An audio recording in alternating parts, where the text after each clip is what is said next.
मित्रों नमस्कार। परिष्कार क्लासेस के YouTube चैनल सरदार सर में आपका स्वागत है।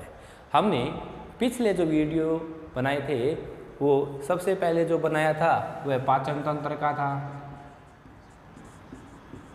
उसके बाद में हमने उत्सर्जन तंत्र बताया था। उसके बाद में हमने बनाया था आपका कंकाल तंत्र का। ये जो तीन तंत्र है ये महत्वपूर्ण तंत्रों में से है। आज हमारा जो चौथा जो तंत्र महत्वपूर्ण तंत्र में से है वह है आपका परिसंचरण तंत्र। परिसंचरण तंत्र अर्थात सर्कुलेशन सिस्टम। अब देखिए पाचन तंत्र महत्वपूर्ण तंत्रों में से एक है। जो एग्ज़ाम है चाहे वो रिट का हो, चाहे वो आपके पटवारी का हो, चाहे वो आपके पुलिस का हो, चाहे अन्य कई प्रकार के कंपटीशन एग्ज़ाम होते हैं, उनमें पाचन तंत्र में से हमेशा प्रश्न उठते हैं निश्चित रूप से। इसी प्रकार उत्सर्जन तंत्र भी एक महत्वपूर्ण तंत्रों में से है। इससे भी प्रश्न बनने की संभावना लगभग 90% होती है। इसके बाद में कंकाल तंत्र है। इसमें भी एक महत्वपूर्ण तंत्र होने के कारण इसमें भी एग्ज़ाम में प्रश्न निश्चित रूप से आते हैं। उसके बाद में ये जो चौथा है इसमें जो रक्त है, आप पढ़ेंगे परिसंचरण तंत्र के बारे में। इसमें से जो एक रक्त आता है, रक्त में से कोई सा भी कंपटीशन एग्ज़ाम हो उसमें से प्रश्न निश्चित रूप से बनते हैं। तो परिसंचरण तंत्र की बात करते हैं आज। किसकी? परिसंचरण तंत्र। परिसंचरण तंत्र क्या होता है? तो हमने देखा था कि जब भोजन का पाचन होता है, क्या होता है? भोजन का पाचन होता है तो भोजन के पाचन के पश्चात कई प्रकार के उपयोगी पदार्थ बनते हैं, कई प्रकार के हानिकारक पदार्थ भी बनते हैं। इसी प्रकार जब हम श्वसन तंत्र पढ़ेंगे, श्वसन तंत्र में हम ऑक्सीजन गैस लेते हैं, कार्बन डाइऑक्साइड गैस का त्याग करते हैं, तो इन गैसों का परिवहन होता है। तो इन गैसों को एक स्थान से दूसरे स्थान तक पहुंचाने के लिए, इन उपयोगी पदार्थों को एक स्थान से दूसरे स्थान तक पहुंचाने के लिए हमारे शरीर के अंदर जो हार्मोन है, हमने अंतःस्रावी तंत्र भी पढ़ा था, तो अंतःस्रावी तंत्र में हार्मोनों को एक स्थान से दूसरे स्थान तक पहुंचाने के लिए हमारे शरीर के अंदर परिसंचरण तंत्र की महत्वपूर्ण भूमिका होती है। तो परिसंचरण तंत्र अर्थात सर्कुलेशन सिस्टम, इसके जनक कौन है? परिसंचरण तंत्र के जनक है ये विलियम हार्वे। कौन है? William Harvey. इन्हें क्या कहा जाता है? परिसंचरण तंत्र के जनक के रूप में जाना जाता है। अब परिसंचरण तंत्र वह तंत्र होता है जिसमें शरीर के अंदर विभिन्न प्रकार के उपयोगी पदार्थ, अनुपयोगी पदार्थ, हानिकारक पदार्थ, गैसें, पोषक पदार्थ, इनको एक स्थान से दूसरे स्थान तक पहुंचाने वाला जो तंत्र है वह क्या कहलाता है? परिसंचरण तंत्र कहलाता है। तो परिसंचरण तंत्र क्या होता है? परिसंचरण तंत्र वह तंत्र होता है जो शरीर में विभिन्न प्रकार के पदार्थों को एक स्थान से दूसरे स्थान तक पहुंचाने का कार्य करता है। इसमें मुख्यतः एक तो होता है रक्त परिसंचरण तंत्र और एक होता है लसिका परिसंचरण। तो इसको दो भागों में बांट सकते हैं परिसंचरण तंत्र, एक रक्त परिसंचरण तंत्र और एक लसिका परिसंचरण। अब देखिए रक्त की बात करते हैं। किसकी? रक्त की। तो रक्त परिसंचरण तंत्र में देखिए सबसे पहले हम इसको किस में पढ़ेंगे? रक्त पढ़ेंगे। रक्त, रक्त को क्या कहते हैं? ब्लड भी कहते हैं, इसे लहू भी कहते हैं, इसे लोई भी कहा जाता है। तो देखिए रक्त, इसे अपन जीवन रक्षक पदार्थ भी कहते हैं। अगर किसी व्यक्ति के शरीर में रक्त की मात्रा शरीर से अत्यधिक निकल जाए या बह जाए तो व्यक्ति की क्या हो जाती है? मृत्यु भी हो जाती है। तो अब देखते हैं हम रक्त। तो रक्त के बारे में देखिए, रक्त एक महत्वपूर्ण पदार्थों में से एक है।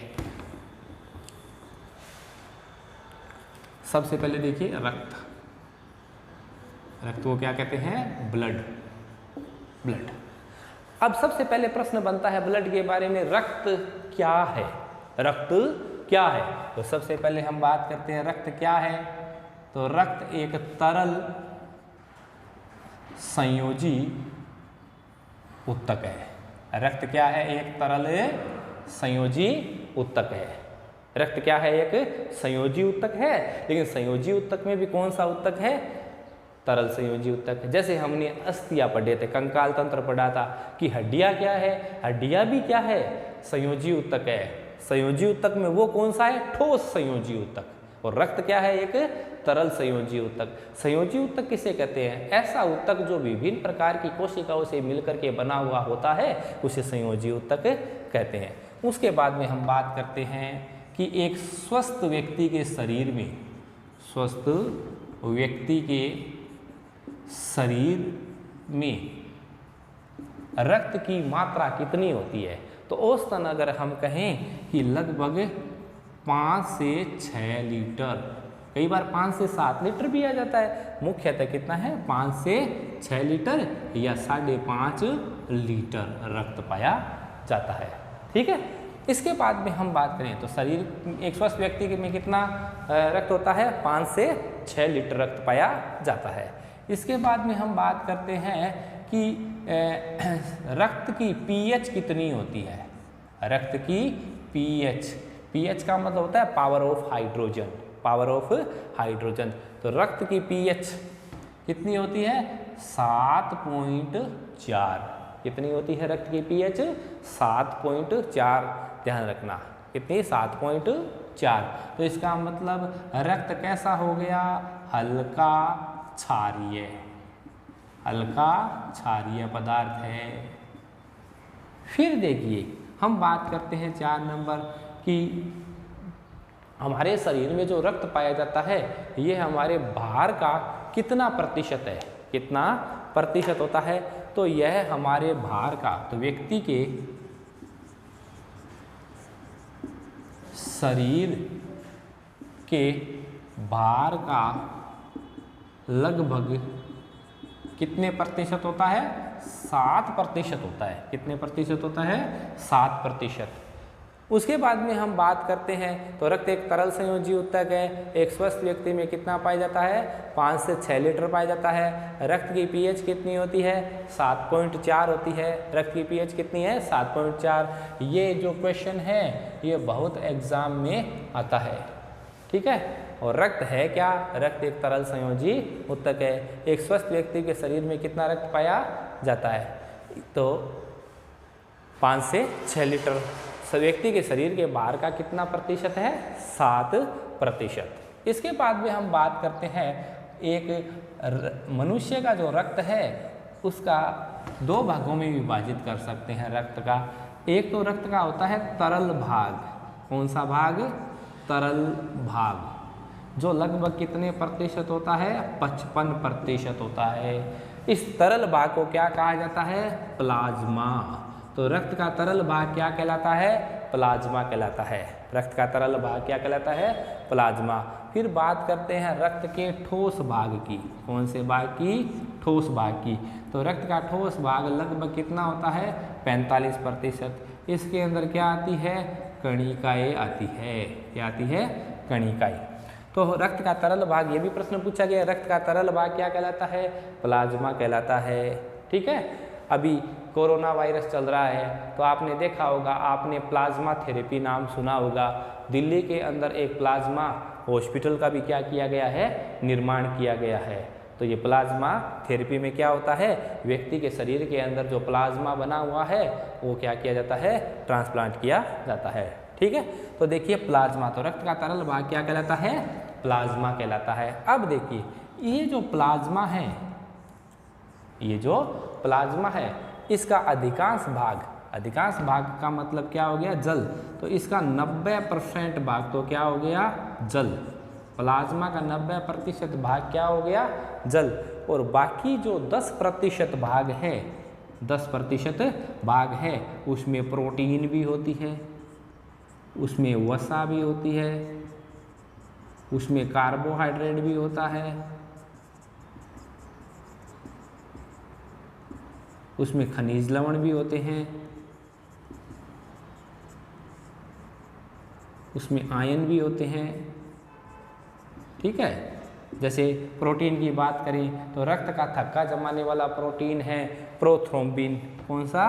Prothrombin. Fibrinogen, fibrinogen, prothrombin, fibrinogen, albumin, ये दो है, ये रक्त का थक्का जमाने में मदद करती है। रक्त का थक्का जमाने में क्या करती है? मदद करती है। रक्त का थक्का किसे कहते हैं? जब व्यक्ति के चोट लगती है तो क्या होता है, रक्त शरीर से बाहर निकलता रहता है, तो लगभग 3 मिनट से लेकर के और 10 मिनट के अंदर अंदर क्या होता है, व्यक्ति के शरीर में क्या होता है, रक्त का थक्का बन जाता है, जिससे रक्त आना या बहना बंद हो जाता है, जिसे क्या कहते हैं? रक्त का थक्का बनना कहते हैं। तो रक्त का थक्का जमाने वाली प्रोटीन कौन सी है? फाइब्रिनोजन और प्रोथ्रोम्बिन। इसी प्रकार आयन है, जैसे कैल्शियम आयन है, मैग्नीशियम आयन है, सोडियम आयन है। कौन सी आयन है? सोडियम आयन, ठीक है, क्लोराइड आयन, ये पाए जाते हैं, ठीक है। तो इसी प्रकार एल्ब्यूमिन प्रोटीन भी होती है, तो ये प्रोटीन है, ये पाई जाती है। वैसे वसा, कार्बोहाइड्रेट, खनिज लवण, ये सारे पाए जाते हैं प्लाज्मा के अंदर। तो रक्त का तरल भाग क्या कहलाता है? प्लाज्मा कहलाता है। ये रक्त का कितने प्रतिशत भाग होता है? 55% भाग होता है। इस प्लाज्मा का अधिकांश भाग क्या होता है? जल होता है। वो कितना होता है? 90%। और जल के अलावा जो 10% भाग है उसमें प्रोटीन, वसा, कार्बोहाइड्रेट, खनिज लवण और आयन पाए जाते हैं, ठीक है। इसके बाद में हम बात करते हैं किसकी? ठोस भाग की। ठोस भाग को क्या कहते हैं? कणिकाएं कहते हैं। क्या कहते हैं? कणिकाएं कहते हैं। अब देखिए इसके अंदर क्या आती है? एक आती है आरबीसी। क्या आती है? RBC, red blood carpals. एक आता है डब्ल्यूबीसी, वाइट ब्लड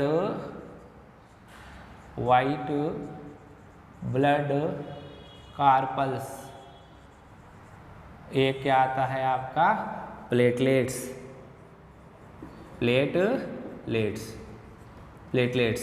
इसको क्या कहते हैं आपका? जैसे ये जो रेड ब्लड है कार्पल्स है, इसको हिंदी में बोलते हैं लाल रक्त कणिका।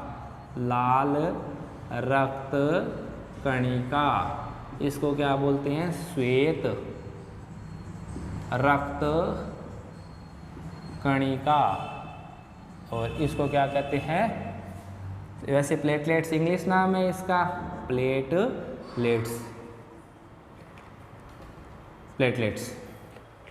अब देखिए इनके आरबीसी, डब्ल्यूबीसी, प्लेटलेट्स, ये मिलकर के क्या बनाती है? ठोस भाग बनाती है। और ये ठोस भागों में जो कणिकाएं होती है उनमें 99%, कितने प्रतिशत? 99% आरबीसी होती है। कितनी होती है? प्रतिशत 99% क्या पाई जाती है? आरबीसी। और जो शेष 1% बचता है, कितना? 1%। वो 1% में कौन सी आती है? डब्ल्यूबीसी और प्लेटलेट्स आती है। प्लेटलेट्स भी एक महत्वपूर्ण कणिकाओं में से एक होता है। जब हमें चोट लगती है तो प्लेटलेट्स क्या करती है? रक्त का थक्का जमाने में मदद करती है। जिस प्रकार हमने देखा था कि प्लाज्मा का जो ठोस 10% भाग में ये जो प्रोटीन था प्रोथ्रोम्बिन और फाइब्रिनोजन, ये भी रक्त का थक्का जमाने में मदद कर रहे थे, उसी प्रकार प्लेटलेट्स भी क्या करती है? रक्त का थक्का जमाने में मदद करती है, ठीक है।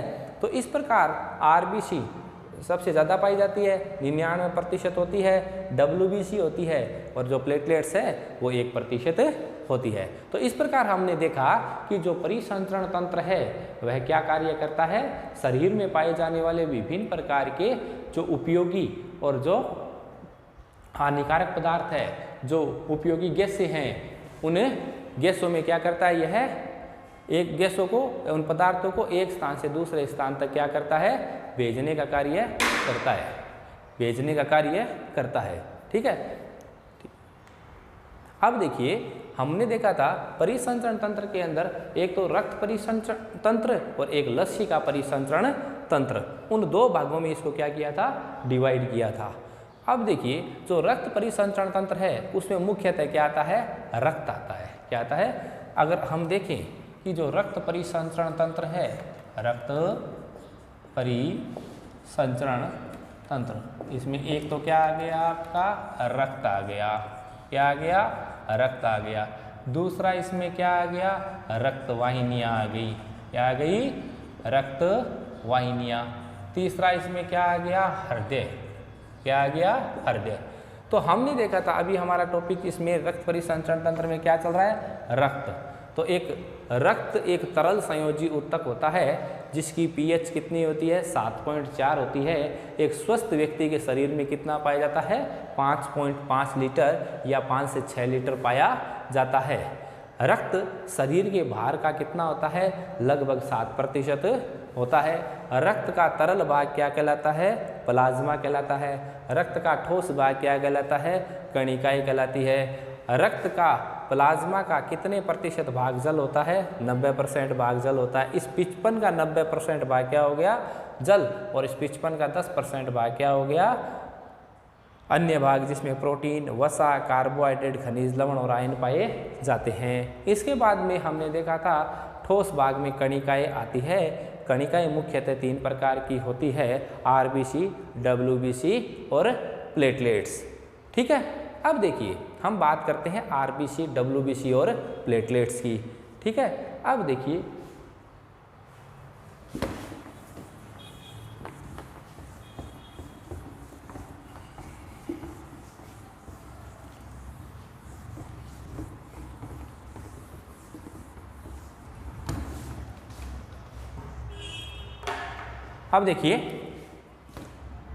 रक्त कणिकाएं, रक्त कणिकाएं, रक्त कणिकाएं कौन कौन सी हो गई, एक नंबर हो गई आरबीसी, दूसरी कौन सी हो गई, डब्ल्यूबीसी, तीसरी कौन सी हो गई, प्लेटलेट्स। प्लेटलेट्स।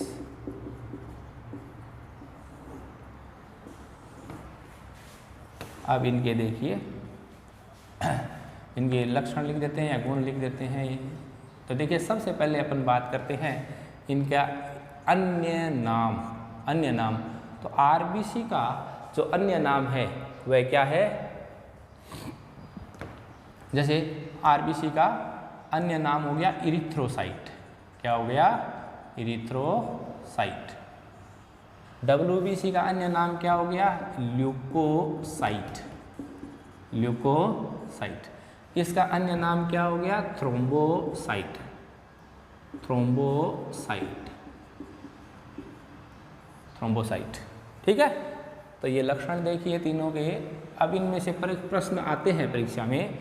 अन्य लक्षणों में अन्य नाम हो गया एक नंबर, उसके बाद में इनकी उत्पत्ति की बात करते हैं। इनकी उत्पत्ति की, तो आरबीसी की जो उत्पत्ति होती है यह कहाँ होती है, लाल अस्थि मज्जा या अस्थि मज्जा में। किसमें, अस्थि मज्जा में। लेकिन जब बच्चा अपने माँ के गर्भ में होता है उस समय इसका निर्माण यकृत में होता है। कहाँ होता है, यकृत में। तो उत्पत्ति कहाँ हो गई, अस्थि मज्जा में। कई बार प्लीहा भी आता है। तो जब बच्चा जन्म ले लेता है, जन्म के 2 महीने पश्चात या 2 से 3 महीने तक इसका निर्माण प्लीहा में भी होता है। तो लेकिन जो उत्पत्ति है वह जन्म के पश्चात अपन कहेंगे, जैसे वयस्क व्यक्ति में इसका निर्माण कहाँ होता है, अस्थि मज्जा में। डब्ल्यूबीसी का निर्माण भी कहाँ होता है, अस्थि मज्जा में। कहाँ होता है, अस्थि मज्जा में। और इनका निर्माण भी कहाँ होता है, अस्थि मज्जा में। ठीक है, तो कुल मिलाकर के अपन कहें कि आरबीसी, डब्ल्यूबीसी और प्लेटलेट्स का निर्माण कहाँ होता है, अस्थि मज्जा में। इसके बाद में हम बात करते हैं इसके जीवन काल की। ये प्रश्न एग्जाम में आरबीसी का जीवन काल मुख्यतः पूछते हैं, और यह लगभग कितना होता है, 120 दिन। वैसे 90 से लेकर के 120 दिन होता है, लेकिन 120 दिन। उसके बाद भी हम डब्ल्यूबीसी की बात करते हैं। डब्ल्यूबीसी में अलग अलग प्रकार की डब्ल्यूबीसी होती है। ठीक है, उसमें मुख्यतः जैसा औसत जीवन काल है वो लगभग कितना होता है, 5 से 7 दिन। 5 से 7 दिन। और जो प्लेटलेट्स है इनका जीवन काल कितना होता है, लगभग 4 से 9 दिन, या कई बार इसको 10 दिन भी आ जाता है, तो 10 दिन। तो प्लेटलेट्स का जीवन काल कितना हो गया, 10 दिन। तो सबसे ज़्यादा जीवन किसका होता है? आरबीसी का। कितना होता है? 120 दिन। उत्पत्ति कहाँ होती है सबकी? अस्थि मज्जा में होती है। आरबीसी का पूरा नाम क्या होता है? लाल रक्त कणिकाएं या रेड ब्लड कार्पल्स। कई बार इनको कोशिकाएं भी बोल देते हैं कि लाल रक्त कोशिकाएं, लेकिन इनमें विभाजन की क्षमता नहीं पाई जाती। किसकी? विभाजन की क्षमता नहीं पाई जाती, इसलिए इनको कोशिका बोलना संगत नहीं है। ठीक है, इसलिए अब देखिए इसका जीवन काल हो गई। इसके बाद में हम इनकी संख्या की बात करते हैं कि भाई इनकी संख्या कितनी होती है। तो आरबीसी की जो संख्या होती है यह महिलाओं के अंदर लगभग कितनी होती है? 45 लाख से 47 लाख प्रति घन मिमी। ठीक है, और पुरुषों के अंदर यह लगभग कितनी होती है? 47 लाख से लेकर के 52 लाख प्रति घन मिमी। एक घन मिमी में इनकी संख्या कितनी होती है? महिलाओं के अंदर थोड़ी कम होती है, 45 से 47 लाख, और पुरुषों के अंदर 47 लाख से लेकर के 52 लाख। जैसे महिलाओं के अंदर जो रक्त की मात्रा है वो पुरुषों से लगभग आधा लीटर कम पाया जाता है। ठीक है, तो पुरुषों में आधा लीटर रक्त क्या होता है? ज़्यादा, और महिलाओं में आधा लीटर रक्त क्या होता है? पुरुषों की तुलना में कम पाया जाता है। तो ये हो गया संख्या किसकी? आरबीसी की। डब्ल्यूबीसी की संख्या बात करें तो ये लगभग कितनी होती है? 7000 प्रति घन मिमी, लगभग 7000, और ये लगभग होती है 2 लाख से 4 लाख प्रति घन मिमी। ठीक है, अब इनकी बात करते हैं कार्य की कि भाई इनका, अब देखिए कार्य क्या है? आरबीसी क्या करती है? आरबीसी हमारे शरीर में गैसों का परिवहन करती है। तो ये क्या करती है? O2 व CO2 का परिवहन। O2 व CO2 का क्या करती है? परिवहन। WBC क्या करती है? ये हमारे शरीर का प्रतिरक्षा तंत्र का निर्माण करती है। किसका निर्माण करती है? प्रतिरक्षा तंत्र का निर्माण करती है। प्लेटलेट्स क्या करती है? यह मुख्यतः रक्त का थक्का बनाती है। क्या बनाती है? रक्त का थक्का बनाने में मदद करती है। अब देखिए जो आरबीसी है, क्या है? आरबीसी के अंदर क्या नहीं पाया जाता? केंद्रक नहीं पाया जाता। कौन सी? इसमें अपन नोट लिखेंगे, जैसे जो स्तनधारी है, कौन सी? स्तनधारियों की आरबीसी में केंद्रक अनुपस्थित होता है। क्या होता है? अनुपस्थित। लेकिन ऊंट और लामा दो ऐसे स्तनधारी प्राणी हैं जिनके आरबीसी में केंद्रक पाया जाता है। तो ये भी पूछा गया कि बताइए स्तनधारियों की आरबीसी में क्या केंद्रक होता है? क्या नहीं पाया जाता। लेकिन अपवाद के रूप में ऊंट और लामा, कौन? ऊंट व लामा ऐसे प्राणी हैं जिनके आरबीसी में क्या पाया जाता है? केंद्रक पाया जाता है। तो आरबीसी की हम बात करें, कई बार प्रश्न आता है आरबीसी और डब्ल्यूबीसी का अनुपात क्या होता है? आरबीसी और